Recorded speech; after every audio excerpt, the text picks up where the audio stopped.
Part 5. That long Thursday morning and even longer Thursday afternoon taught Ralph Rabbit a valuable lesson.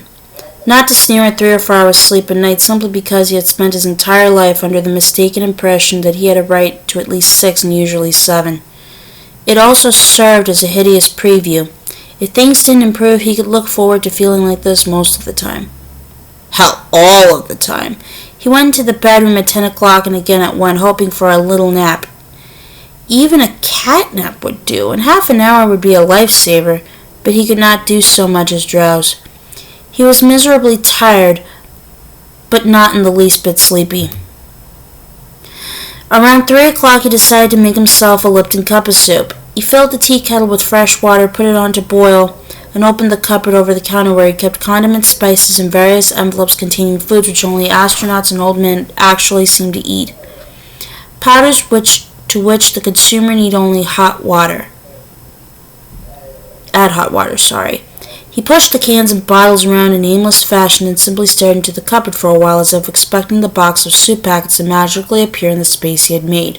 When they didn't, he repeated the process, only this time moving things back to their original positions, starting it again with the look of distant perplexity which was becoming, Ralph mercifully didn't know this, his dominant expression. When the tea kettle shrieked, he put it on one of the rear burners and went back to staring into the cupboard. It dawned on him, very, very slowly, that he must have drunk his last packet of cup of soup yesterday or the day before, although he could not for the life of him remember doing so. "That's a surprise?" he asked the boxes and bottles in the open cupboard. "I'm so tired I can't even remember my own name." "Yes, I can," he thought. "It's Leon Redbone. So there." It wasn't much of a joke, but he felt a small smile. It felt as light as a feather touch his lips. He stepped into the bathroom, combed his hair, and then went downstairs. "Here's Audie Murphy, heading out into enemy territory in search of supplies," he thought.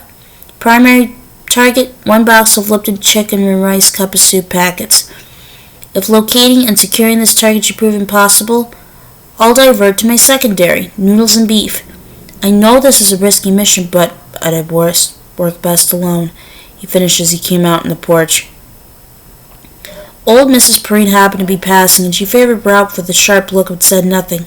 He waited for her to get a little way up the sidewalk. He did not feel capable of conversation with anyone this afternoon, least of all Mrs. Perrine, who at 82 could still have found stimulating and awful useful work among the Marines at Paris Island. He pretended to be examining the spider plant which hung from the hook under the porch eave until she had reached what he seemed a safe distance, then crossed Harris Avenue to the Red Apple, which was where the day's real troubles began.